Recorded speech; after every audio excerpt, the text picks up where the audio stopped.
নির্বাচনের হাওয়া গরম, আর চায়ের কাপেও এখন রাজনীতির ঝড়। 80 বছর হলো এই খিরকিং বাজারে একটা ফায়ার ব্রিগেড আসেনি এখন অব্দি, ফায়ার ব্রিগেড স্টেশন নেই। উনি 10 বছর কি ডেভেলপ করেছেন? ঢোকার পরে আমাদের 3 বছর লাভ নিয়ে কোনো উন্নতি হয়নি, প্লাস আমার উন্নতি হয়নি, লঙ্কা উন্নতি হয়নি। লামডিং কেন্দ্রে বছরের পর বছর বিধায়ক শিবু মিশ্র। কি দিছে শিবু মিশ্র আজকে 10 বছর থেকে কি দিছে? কি দিছে লামডিং সমস্যা এলাকা কি দিছে? কিন্তু প্রশ্ন উঠছে, এত বছরে কি সত্যি হয়েছে উন্নয়ন? জুনাকির আলো পড়েছে, জুনাকির আলো পড়েছে।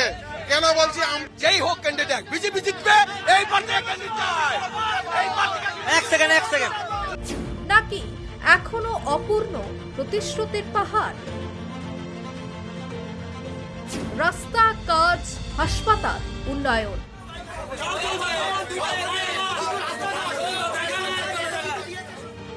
সবকিছু নিয়েই লামডিং কেন্দ্রে চায়ের আড্ডায় তর্ক বিতর্কে।